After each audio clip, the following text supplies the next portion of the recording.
Welcome back to A Little Faith. I'm Matt, and I'm here with Myriam Badger, a midwife, a mother, and an all around lovely individual. I'm going to have Myriam introduce herself before we get into our conversation. Tell us some things about yourself, Myriam.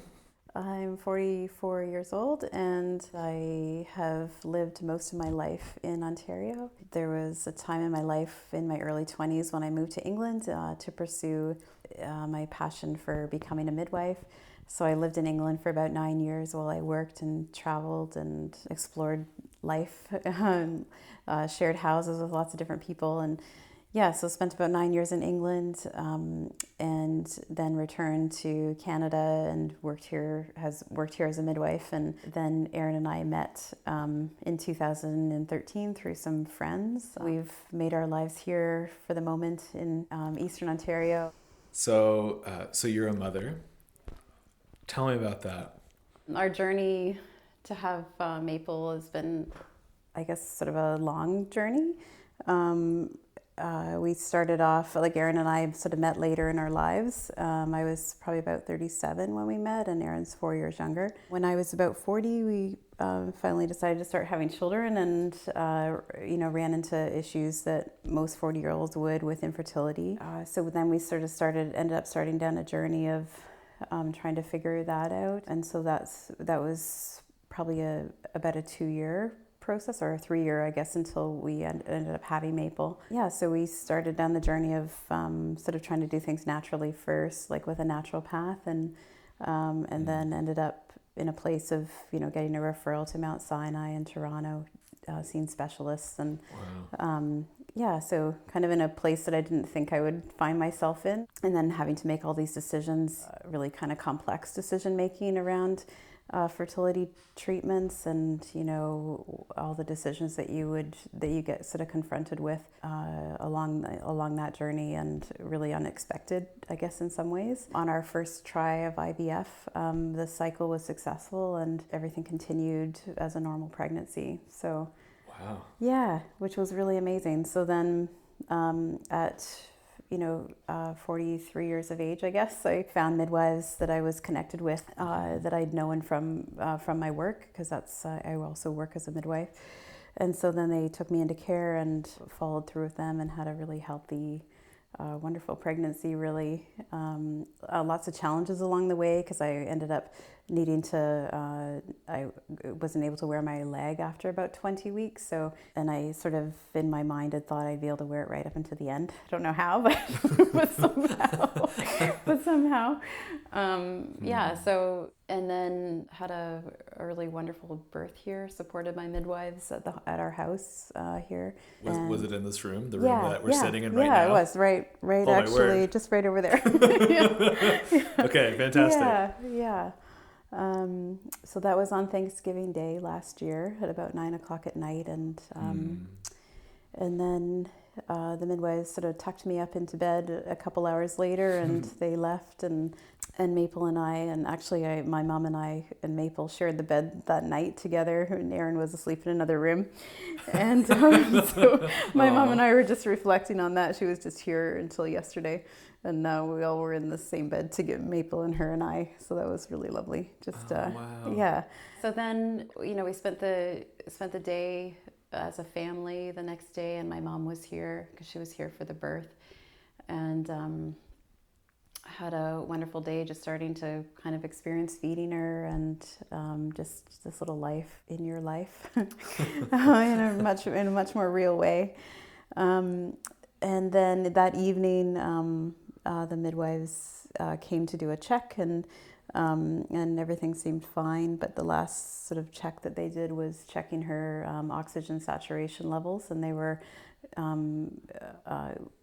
very apparently abnormal.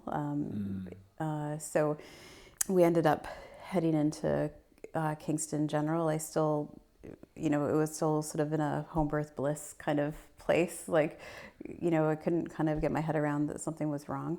And so we arrived there, and being in Emerge for a little while, and they thought it was just their monitors, which we had also kind of thought there was maybe it was just something sort of up with our monitors. But after time, it was clear that it wasn't the monitors. There was something more going on, and so we went up to the NICU unit, and that's when they realized that something was really happening. And then the cardiologist in town was paged in from home. This was probably like 2 a.m. by this point, and he diagnosed her with something called transposition of the great arteries. So the 2 great arteries leading into the heart had grown the wrong way around. So without an open heart surgery and being able to switch those vessels around and repairing a septal defect, the arteries, if they remained the way they were, she wouldn't survive. She would, eventually die within days of being born, usually. Oh, wow. Yeah. So that surgery has been done since about the 1950s with sort of more modern techniques being done in sort of the past 30 years. So they've really come a long ways with being able to do some of these procedures to be able to save children's lives and make their lives purposeful and meaningful. Yeah. Yeah. So, hold on. Okay, I have so many questions. Wait, how old was Maple when you were at Kingston General and they had diagnosed it with this, like, I'm just imagining these like tree roots that are grown over each other, but like the heart, like what, she was just a couple days old, or? Oh, she was just 24 hours old. Okay. Yeah. Okay. So 24 hours old. Yeah. So there's a little flap that when the baby's inside the womb, it is open, and so that it allows for oxygenated blood to get to both sides of the heart. Yeah. And around just before the 24-hour mark, or around that time, that duct slowly starts to close off, and so then that was closing off, and then her circulatory system hadn't formed in the correct way, so then her oxygen levels were decreasing. They were able to fly her to Sick Kids and do an emergency procedure that tore open that little that flap, so that it gave her time. It was 3 weeks until she actually had her open heart surgery. But opening up, the procedure is called a septostomy, so they put a little balloon in and just sort of rupture open the flap of tissue, and then they repair that later once they actually do the open heart surgery. Yeah. You know a lot about this. Maybe I'm being too technical about it. No, it's great. Okay. I'm just like, I'm learning so much. Okay, so Maple is 24 hours old. You had just given birth to her in this room not that long ago. Like, where was your head at? So I'm imagining that, like, I'm not a father, so I can't speak to this, but I'm imagining exhaustion. I'm imagining like an entire emotional roller coaster for you. I mean, I'm not going to keep going because I don't actually know. It's But like, so where were you at when you had made it to the hospital and it was like confirmed something was terribly wrong? Yeah, just totally taken off guard, totally shocked. I mean, exhaustion is, we'd hardly slept as it was. I mean, I don't think you sleep that much the first night after a baby's born anyways, usually. Just you're excited and you've just gone through, quite a exhausting, like physiological event. So your body is tired, but also wired, Yeah, I think it was just total disbelief almost that this was happening, like something that I'd learned about as a midwifery student, something in a textbook was happening here in real life. It wasn't one of my clients, that I was telling a diagnosis to. It was, what the doctors were saying and helping them to understand. It was people saying it to me, and to Aaron. And yeah, so just completely numbing, completely shocking. Just unable to process very much other than just hearing the words of what the diagnosis was and trying to just keep sort of repeating that and trying to get my head around that this was what they were saying was happening to Maple. Yeah, just a very, very unreal experience. Over time you realize that it's a very real experience. Yeah. But, yeah. So it was a journey in and of itself to conceive Maple. And then here you are holding this like very precious little girl in your arms. Where was faith? Where was faith in that at that moment when you had Maple and you were at the hospital and they told you what was wrong and you knew exactly what was going on given your professional training? It's a good question because I think you're just wondering what God is doing, like what is suddenly happening that you didn't foresee, that you couldn't have foreseen. I wouldn't say doubt, just total, just what is happening, like, I guess getting through all the small odds of being able to become pregnant in the first place, like less than 5%, and all these small statistics that we kind of jump through, and then here we are faced with a very small statistic again of a very rare congenital heart disease, just spun out, I guess, I don't think, still not confused at that point. I think just still in that initial getting the diagnosis, you're just in a state of complete shock. I don't think it's hard to process much else other than that.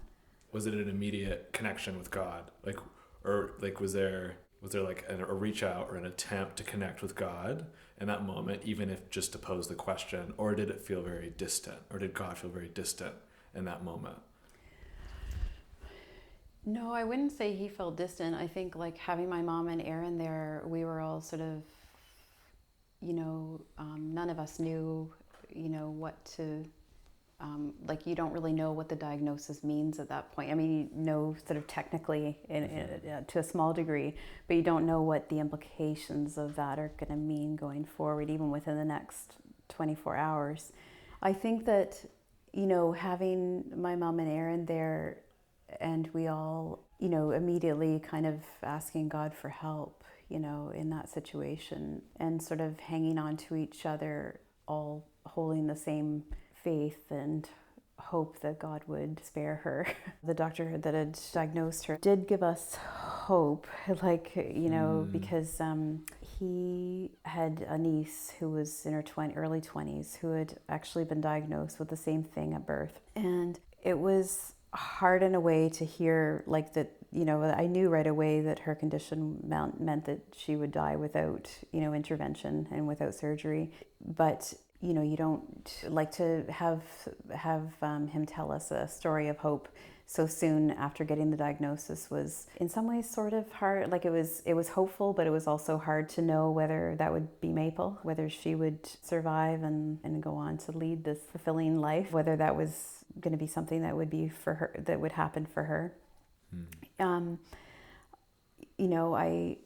I don't, I guess, have an expectation of God that everything has to work out just how I want it to be. Although, even though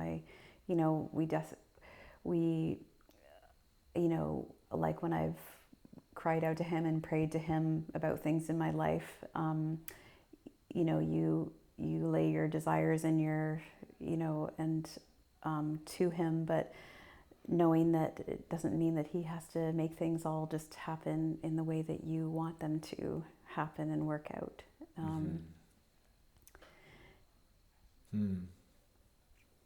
Not sure I answered your question. Oh yeah, no, it's great. In a very roundabout way. No, it's good. So it sounds like it sounds like you're saying that from a place of familiarity and a personal acquaintance with that, with knowing that we place things at God's feet and those things are not always granted. Has that been like I think that's true. Like, I think of like the IVF process.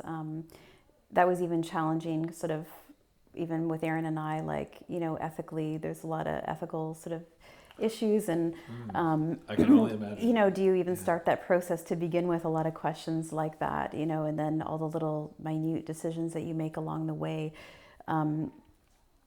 How you, and every person I think would maybe come to a different decision, how they would make those decisions. I guess that we involved God in it right from the beginning and knew that it was only him that could make anything happen. And whether we were using, advanced techniques in science. It's him that's designed the egg and the sperm in the first place. They're his creation. And I was really rooted in that, I guess, really grounded in knowing that if this was his plan and his will, then that would happen. And that I could bring faith that, like, by starting the process, that he can do anything.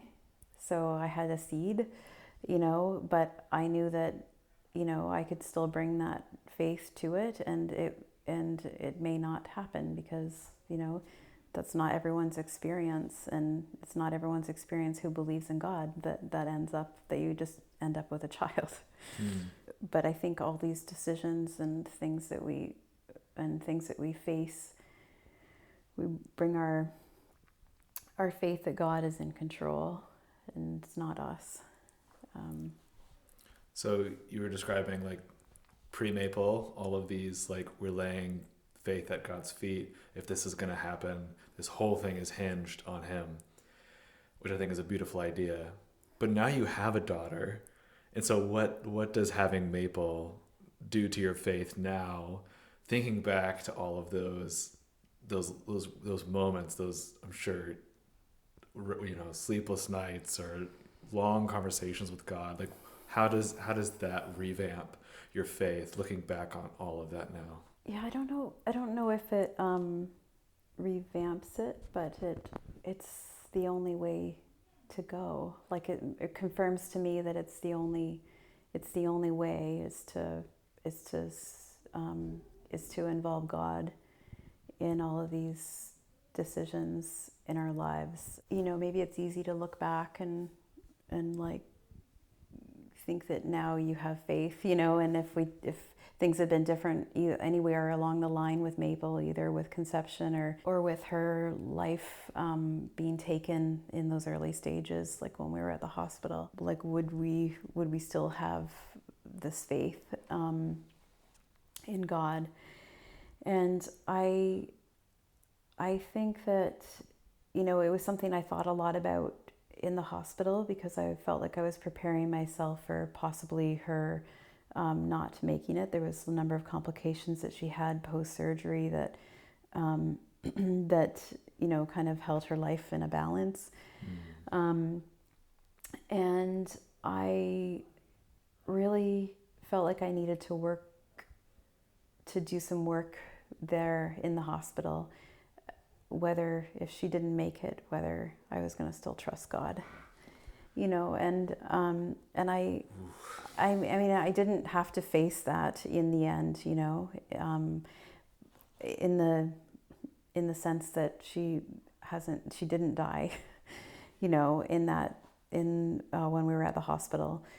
But I felt,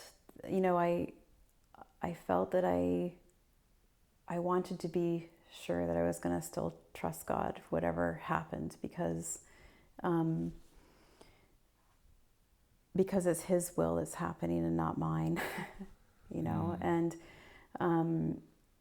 and there was actually a really important video that I watched that was actually done by WCF that the Sheepers had been a part of, and someone had sent it to me at that time when we were in the hospital, and it really encouraged me in the belief in resurrection, and thinking about when Jesus was alive on the earth and people coming to him and asking him to heal their children or to raise their children from the dead, and or to heal their illnesses, and there were instances where he rose, and made people alive again.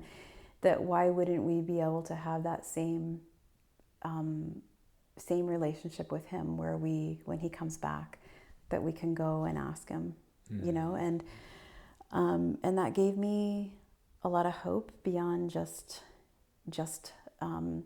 thinking that of course I wanted her to live. Why, you wouldn't want anything else, that was absolutely my prayer, that she lived. But I knew that that God in his wisdom and actually in his justice wouldn't necessarily, that wasn't necessarily something that he had to do or that was in his plan for us, and that I had to have hope in the hope that all of the people in the list of Hebrews had, that they hadn't been given the hope in the lifetime, when they were alive, but that they were waiting for that hope to be realized in Jesus coming back and raising everyone from the dead.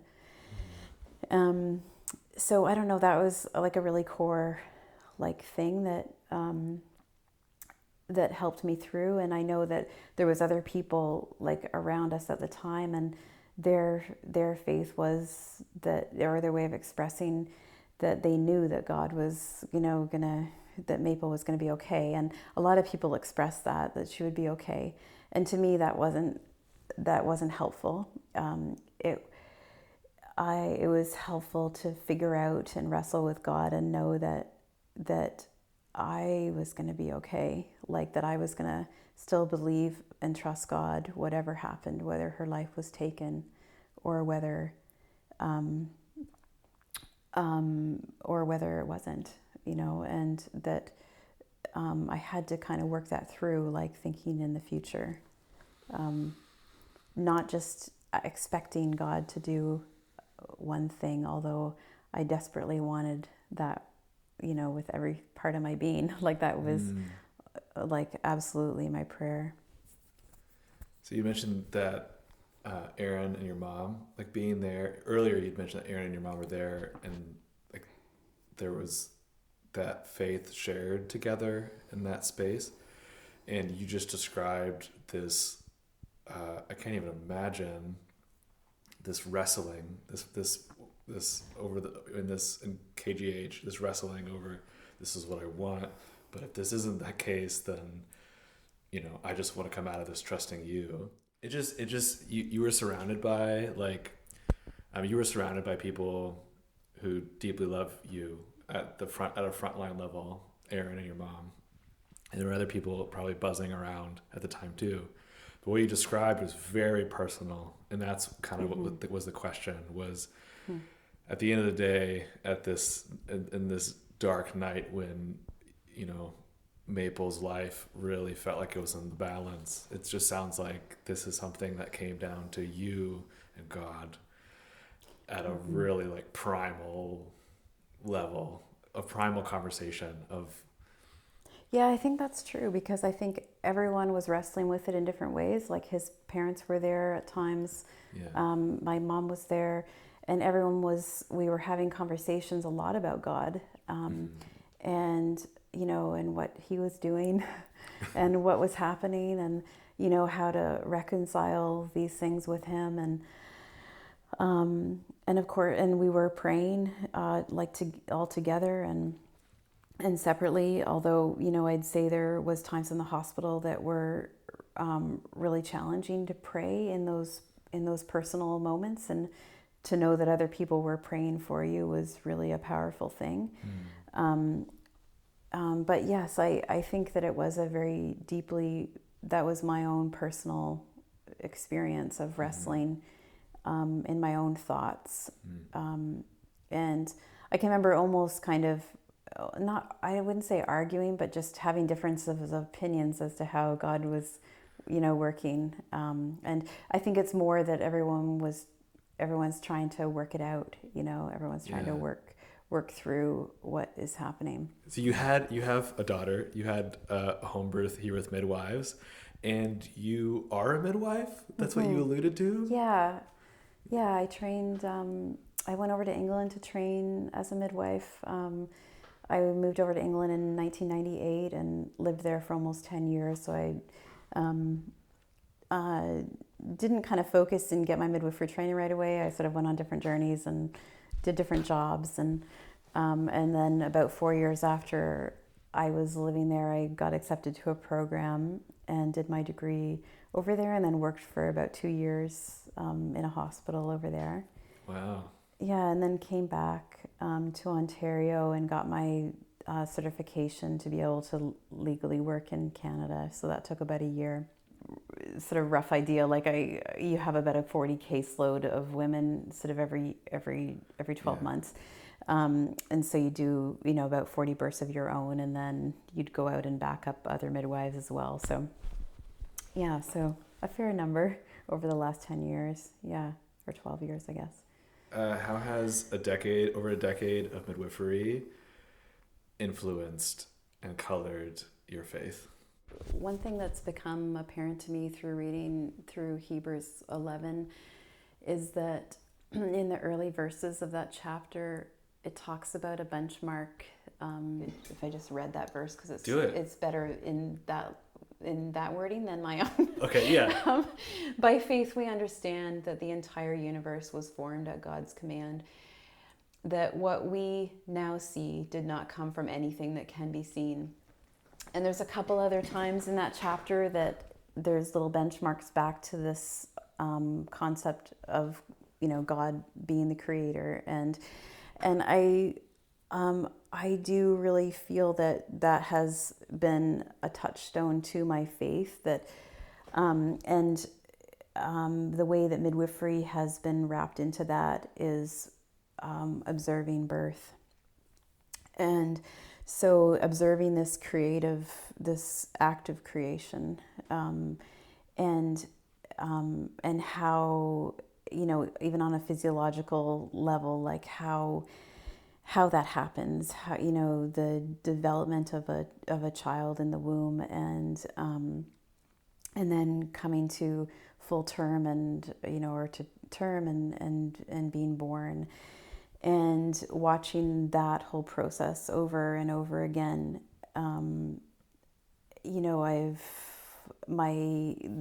My favorite part, I've always sort of thought about midwifery, is that actual birth event.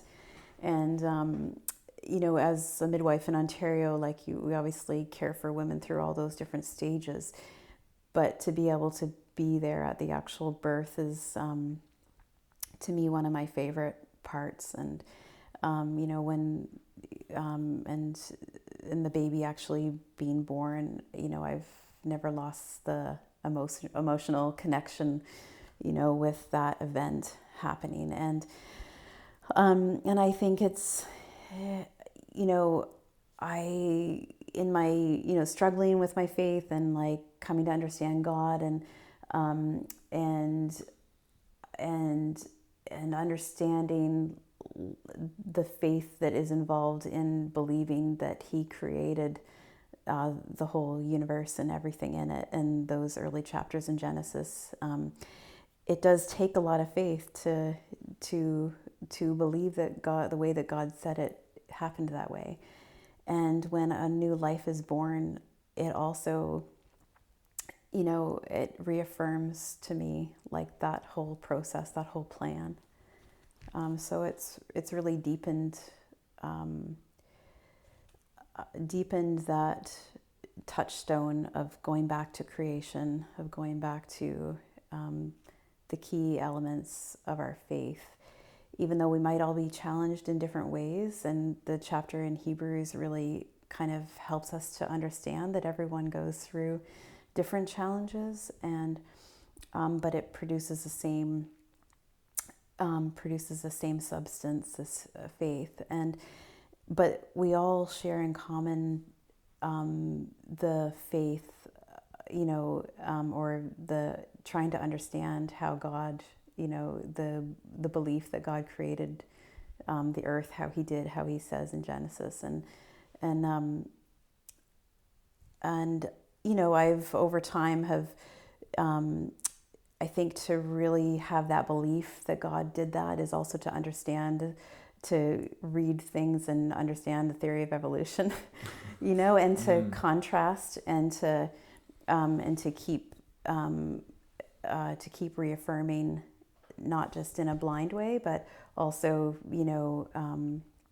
through your own personal experience, and to contrast different theories that are out there with what God says happened. And it does take faith to believe in that.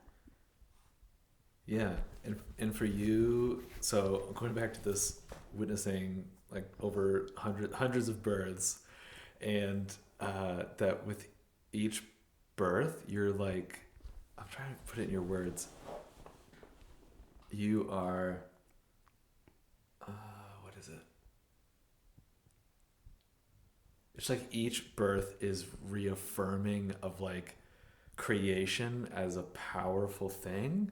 Like, I mean, birth is like having a child, and birth is a very like creating thing. And you just mentioned that moment of like when you're delivering a baby or you're holding a baby for the first time, like that it harkens back and like grounds you back to the very basic elements of like God being a creator. Like, is that kind of what you were saying? Yeah, and the truth of how, the truth of what he says, what he says to us in Genesis of he is the one who's created the world. There isn't another theory out there. Like it's even though it might be hard for us to understand how that actually happened, because Genesis only gives us so many details, but he's given us enough details to then make those connections in our lives with what we see in creation, to either decide that we do believe what he said or we don't, and it's I think that it's not necessarily a one-time thing either. It's something to be, I have found it to be a touchstone that when I've had challenges, like I know that Aaron and I, like even after Maple, like in this last year, we often, I mean, we live in a place where we're on a lake and in the woods, and so we have nature all around us, but our conversation often comes back to God's creation, and we're often referring back to that in our conversations, I think, to make sense of the hard things that we've gone through in our lives, because to me the connection is that it's not random, there's purpose. And so for God to put that in the beginning of Hebrews and then go on to show all these different things that have happened in people's lives, it's because it's not that these things have been random, and that it's that we can make sense and that there's purpose to these things that happen. And it's because we can go all the way back to Genesis, and there's this big plan that God has laid out, and he wants us to hold on to that, and he wants that to be a core part of our faith.